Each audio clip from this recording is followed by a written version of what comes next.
you and your team manage all of that together, all for the betterment of the client. And I think what happens as small business owners is we go, what is your distribution method? First of all, when it comes to being visible, how are people learning about you? People think they're being so creative with their prompts, but it's ultimately giving you the same stuff. And before you know it, you just kind of sound like everybody else. yes.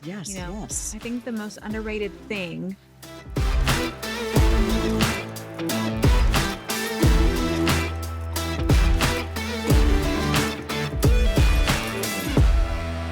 All right, so welcome to She Means Millions.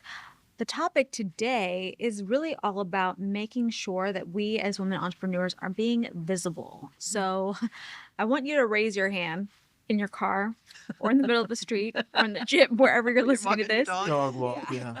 Go ahead and raise your hand by yourself if you know that you are the best at what you do. And now keep it up if you also know that you're outperforming all of your competitors. Ouch.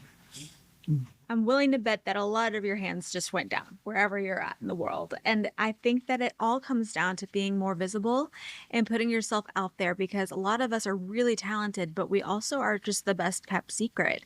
And therein lies the issue. And so I think that we should have a little bit of a dialogue around the power of visibility, how to be more visible, and what that really looks like. So who wants to take it away? Well, I think visibility is key right now, particularly in a trust recession. I think it's important for you to be showing up and amplifying your showing upness in all the ways that you possibly can. Certainly, I believe that the people that are going to, the one percenters, the people that are going to make it. So think of it this way. I always think about, so if you can visualize, if you're listening to this and you can't see me, if you're on YouTube, you can see me obviously, but you know that there's the horizontal line and then there's the vertical line. And you think of the vertical line, we're going to make an L here, like loser, but this is really a winner formula. So the y-axis, which is the vertical line, that's the need for people to find ways to trust you. So that's higher than ever. That is really, really high. That line is really, really tall. And then at the bottom of it, if you were to extend like a letter L, the x-axis, and the x-axis is all about technology acceleration. And I think that's one thing we can all agree on is just how fast technology seems to be accelerating right now, particularly with the onset of artificial intelligence. And so if you think about then connecting the top of the L, the y-axis, right, and then raising the acceleration up to the top point, that to me right there is the formula for those that want to make the next $1 million in the next 3 years. That's it right there. Bottom line. Yep. It's how do you raise the trust and totally leverage technology in a way. And when those two meet at the top, that's going to be the 1%. I'm hoping it's bigger than that. I'm hoping it's 5%. We typically don't see that in the real scheme of things in business. But I think those are particularly the ladies and men, for that matter, everybody that is going to really capitalize on the current environment that we have today.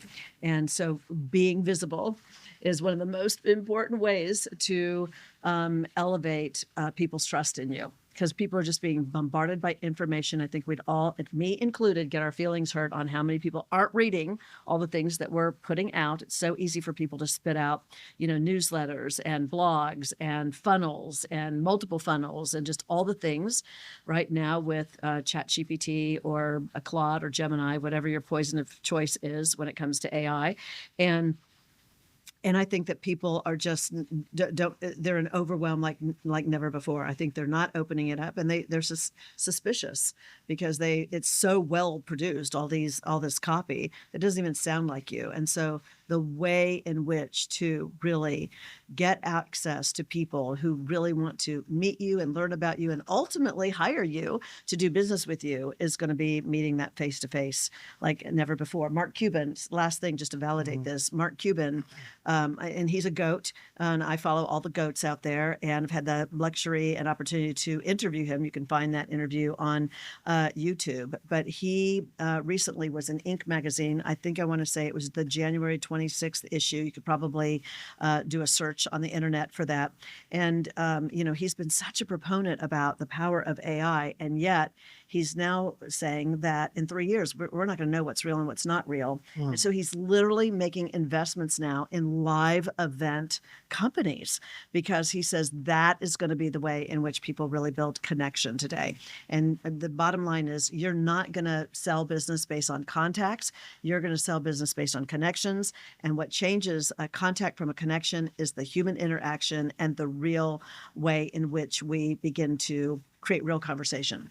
And so visibility is key. Show up, show up, show up, show up, show up. And then when you're done, show up some more. Yeah, for me, I use the term your distribution, the distribution of your knowledge, your wisdom, your your content, in terms of, like, what is your distribution method? First of all, when it comes to being visible, how are people learning about you? Why should they care? I mean, all these things come into play. I think about, Sandra, your point about content, it is totally overwhelming. All right, we're buried in it, and claims and everything else. And so it is really about your strategy. No longer can you think about, oh, I'm going to just put this out. You need to really be thinking about the deep strategy, the why behind why you're doing it this way. Why are you communicating it this way? The message that you want people to receive. But how is it being distributed? Which is interesting when I think about us, for example, with, before CEO Plus program, the only way that someone could really connect with us was going to a live event. All right. CEO Plus created up a new distribution system for our information to get out and for people to experience who we were and what we're about. And from there, then the podcast became a critical part to the distribution of our content and building relationships and building alignment with people to add to CEO Plus. So it's building on. Right. And not Trust using factor. AI. I think that's part of why this has been so amazing, the receptiveness to the show, because it's so clearly not scripted. You can't, you know what I mean? And it's so clearly not AI. Yeah. It is us, and it is authentic, and it is off the cuff. We have a little bit of direction, but we just kind of go off on our little tangents. And that is why people have been so receptive to it. And there's a stat, and I can't remember, maybe you do, but I think it's like 21 touch points. Yeah. Or something like that. It's people need 21 touch points to decide if they want to do business with you. Mm-hmm. 21. And it used to be like 7. So it's tripled. Yes. Yeah. And it is, I think, because of the trust recession, and people just want to be able to really feel like they're in relationship with you before they go into business with you. And so how are you being visible, and how are you showing up? And it's not just a matter of showing up, but sharing something of value, and also making sure that you're showing up in a way that makes you the obvious choice over somebody else who does what you do. Because I don't care what you say, every single person has a competitor. I can't for sure. stand it when people are like, I don't have any competitors. No one does it like me. I'm like, okay. So who's vying for the same dollars? Maybe that's the way there are always people that are vying for the same dollars that you're trying to capture as well. Exactly. I want to talk also about the not in person. So how is it that you become visible online today? And I think that it's just very easy for us to get bored with ourselves, hearing ourselves say, what it is that we stand for. And I think clarity is the name of the game. Kym, you talk about it, and you also say one of your favorite sayings that I've now stolen and I'm using on my tour, and I attribute to you all the time, and that is your reputation is your repetition, or your repetition is your reputation. Yeah. Both ways. It works both ways. It works both ways. I think it is so important today that you don't just vanilla-ize, if you will, your messaging. And I think about the GOATs, the greats. I'm always talking about how I follow the GOATs, and whether it be an individual or a brand. And certainly Nike is a GOAT. And I don't know how many years. I have to look it up. Decades. They've been using Just Do It, and they don't stray from the Just Do It. And they know that many of us have heard it for, as Briana said, if it's 30 years, however long, we've heard it from the very beginning. And there's always new people coming into the marketplace that need to hear it or need to hear it again.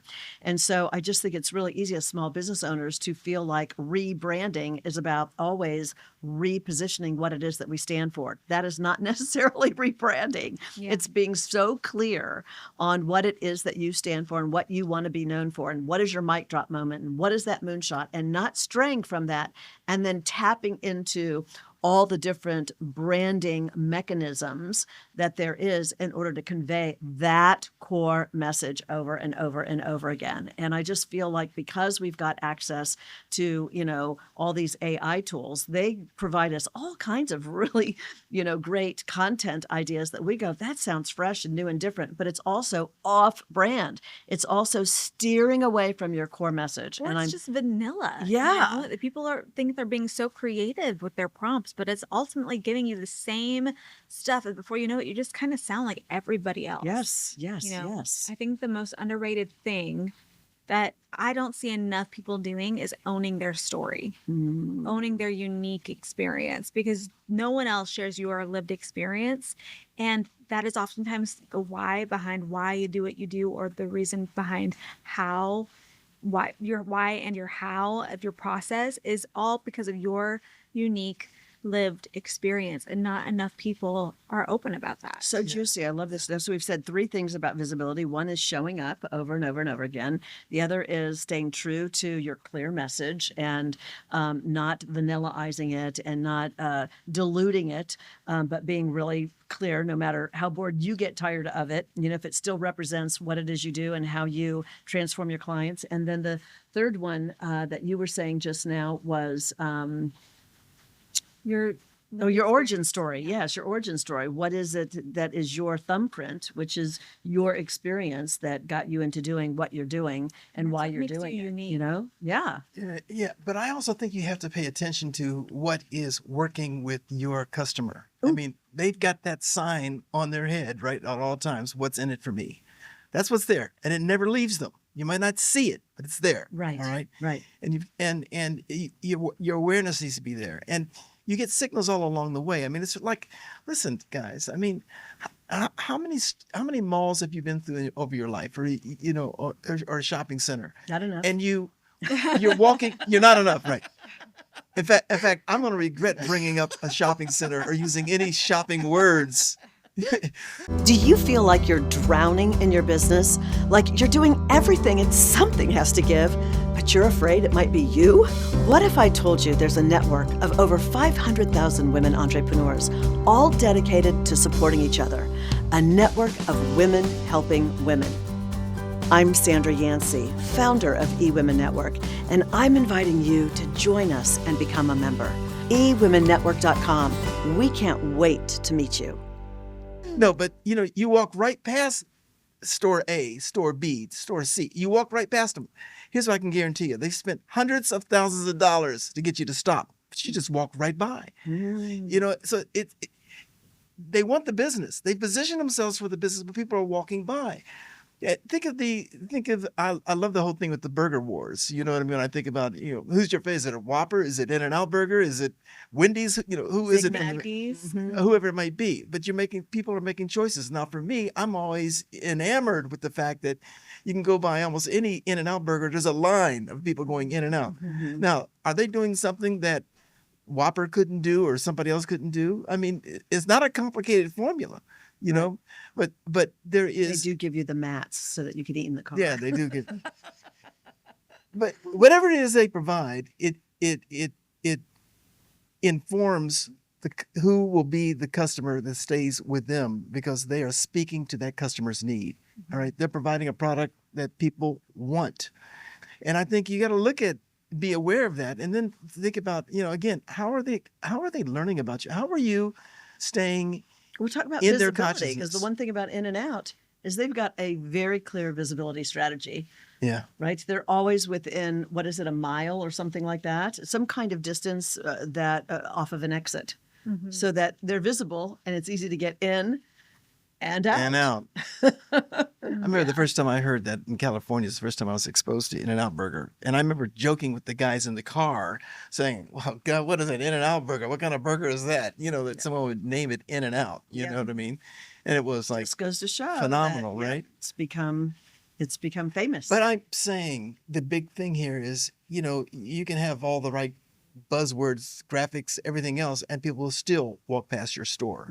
It's not enough, Right. and it's about understanding what makes their world tick. Yeah. And, with us, when you're a consultant, when you're a strategist, when you're a coach, it is about what are you saying that's different? What is your angle? What is your point of differentiation that makes you stand out in the marketplace? I mean, you've got to look at that. It isn't about, well, I'm as good as this person or better than this person.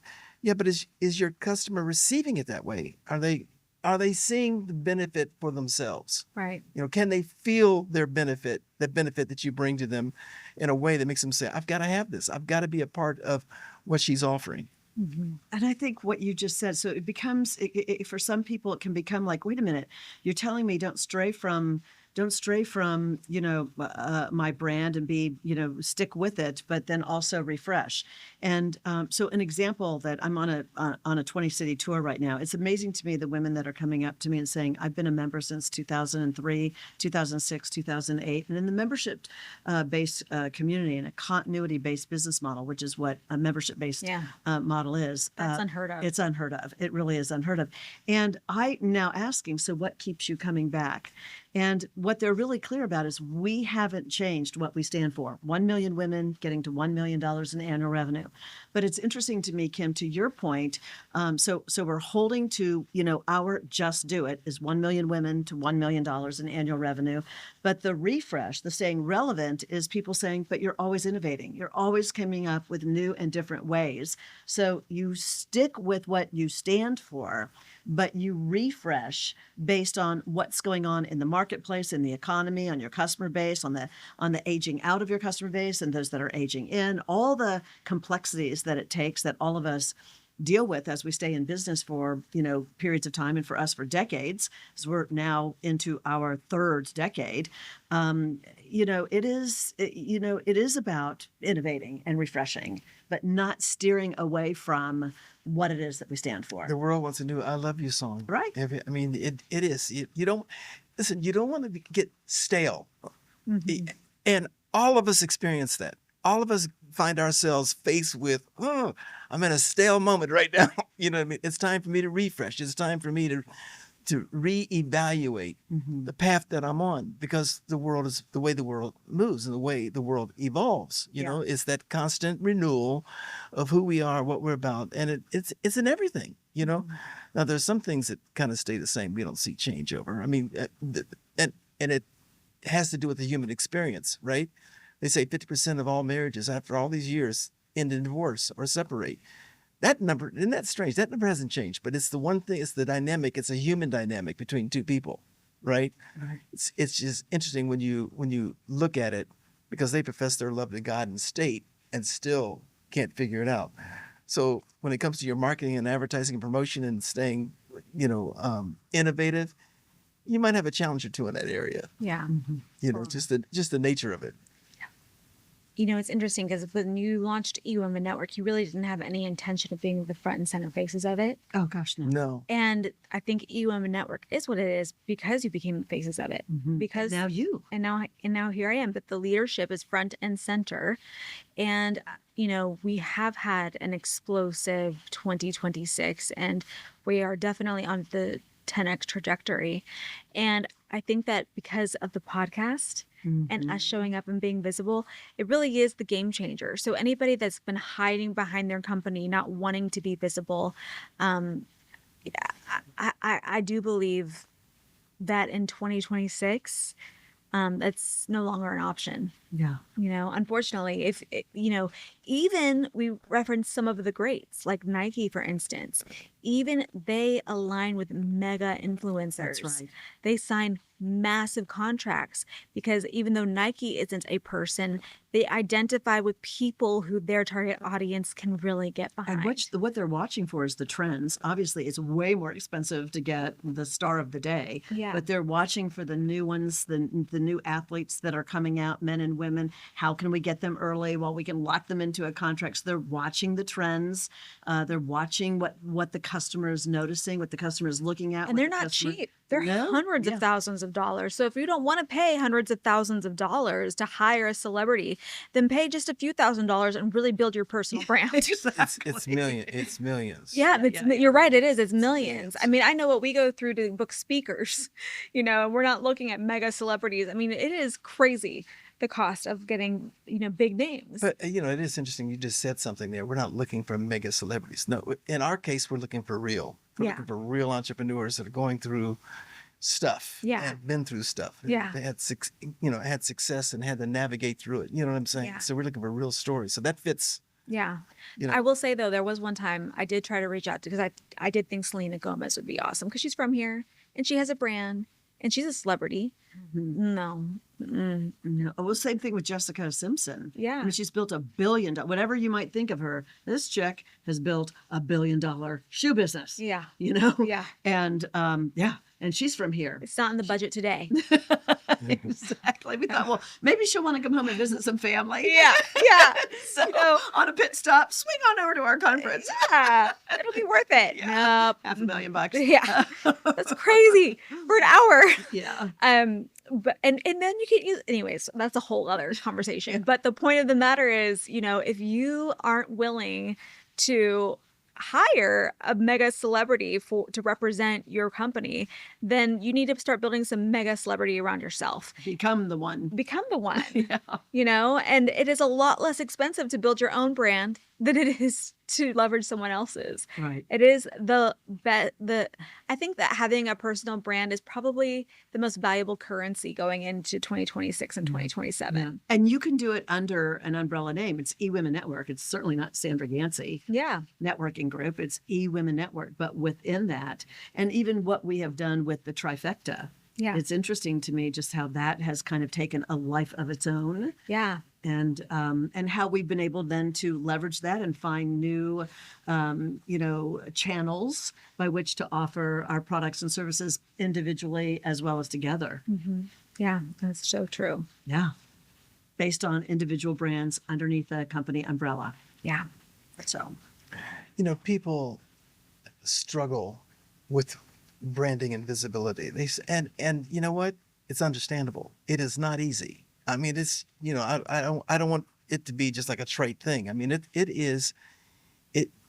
That's why I say strategy. I mean, think about what we do, what we go through when we bring people in to the office and we spend the day and the stuff that we uncover. Now, you know what, though? What's very interesting about it is one of the core things that we do. And it's interesting. We start off the meetings that we have when people come in and spend the day with us.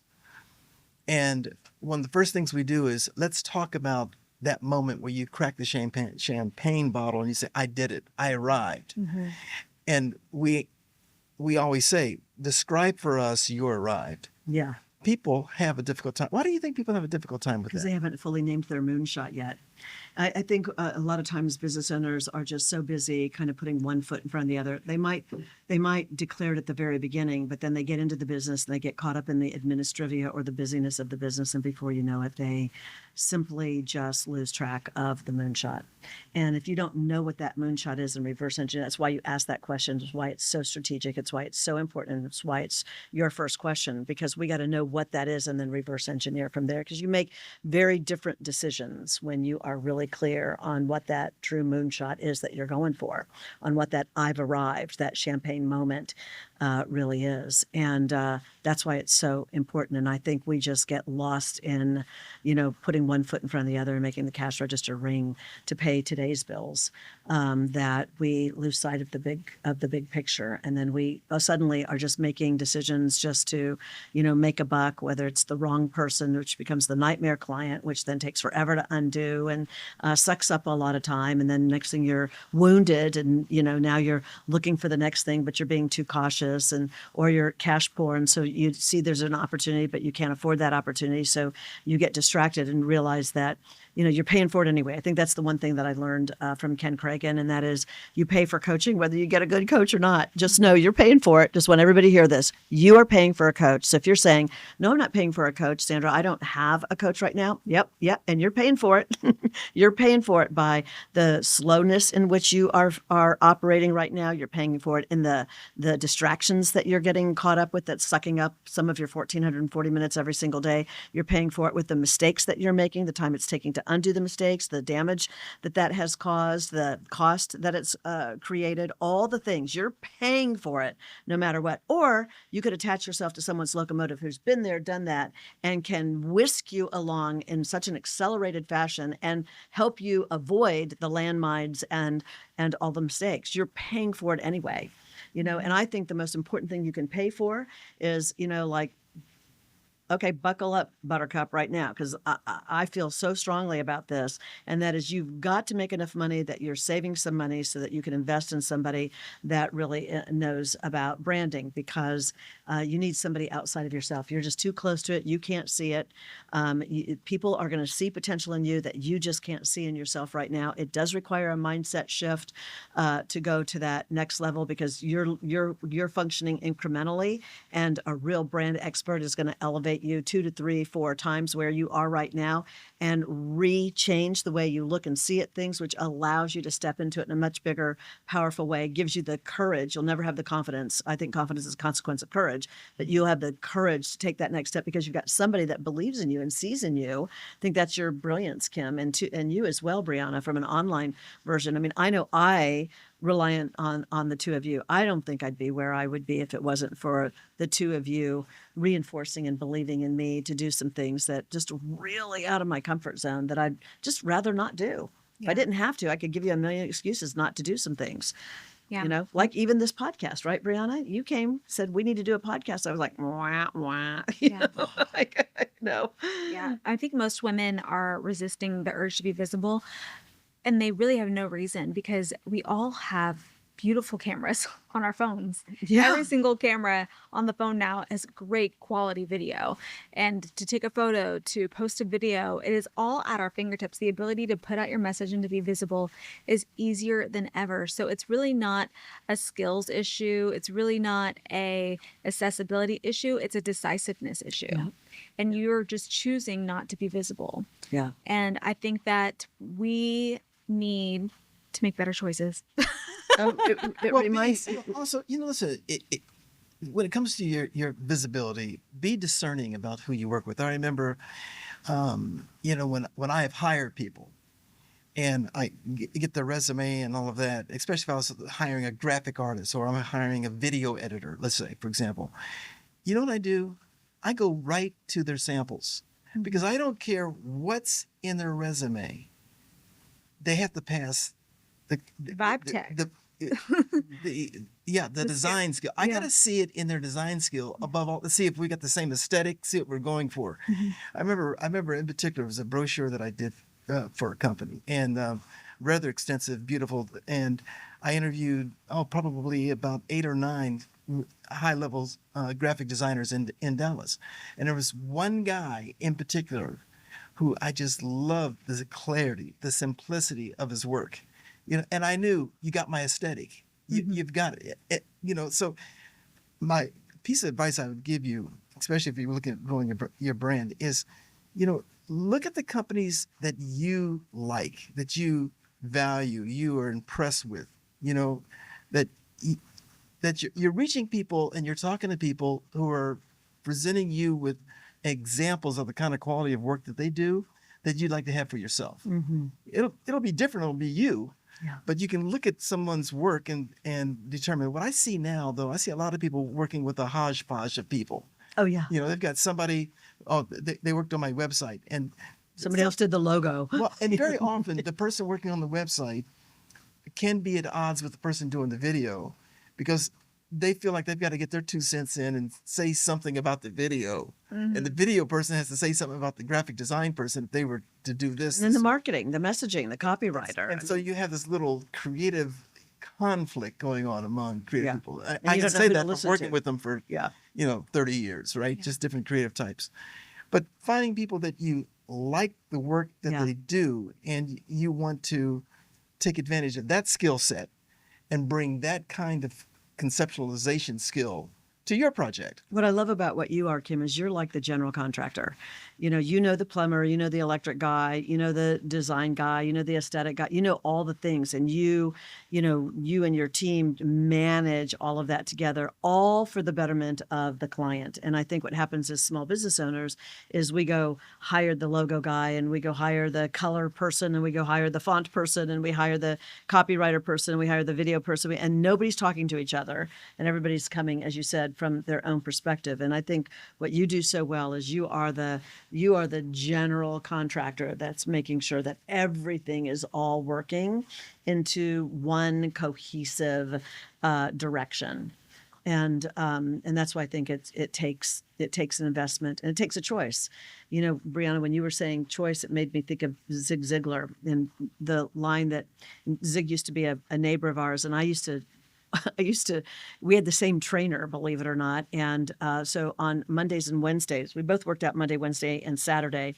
Saturday, he kept his time. I always slept in and went after my coffee a little bit later, that kind of thing. So I didn't see him on Saturdays. But every Monday and Wednesday, when I walked into the gym, he was on the bike cooling down, and then I would get on the bike to warm up. And I would sit next to him. And it was some really precious time when I think back.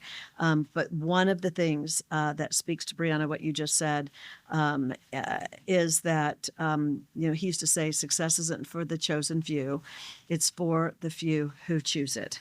And I do think visibility is a choice. Yeah. I think you have to decide. I don't think you have to do it all alone. I think you've got some tools that are at your fingertips that you can leverage, but you want to make sure you've got a master plan, that you know exactly the whole thing that you're trying to create, so that you can put all the pieces together. And in the end, it creates the picture of what that moonshot was all about to begin with. Yeah, if you're not clear on your brand before you start being visible, you're kind of putting the cart before the horse, because you can grow visibility and share all kinds of messaging that's maybe disconnected. Either two things are going to happen.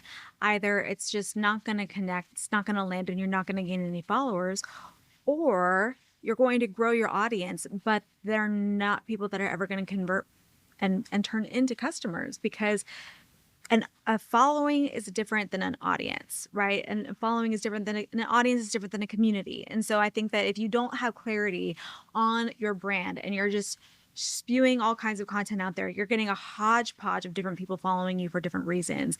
And it's hard to build a real community when there's not an aligned purpose behind why they're following your journey. And so you have to have a clear brand direction, a strategy behind it, and then build your visibility off of that. And if you do that, not only will you grow your following, you'll have an engaged audience, and then that engaged audience is ultimately what is going to become your community. Yeah, and I would also say the people that you work with should be inspiring you too. I know, as you know, Sandra, one of my all-time favorite, copy strategists was Jen, right? And who brought so much to the table, and you find yourself saying, God, I love that. I love that. I mean, watch the language behind how you feel about the work that you're being presented with. You know what I mean? Mm-hmm. Where you're able to say, I love it. This is great. You feel like it has elevated you. Mm-hmm. Just pay attention to that sixth sense that you have, mm-hmm. That you pick up on intuitively. You just pick up on and vibe with it. Yeah. And I mentioned that I play with that a lot. The whole thing of, from a vibe standpoint, how does it feel to you? What's it communicating to you? How do you feel when you see it?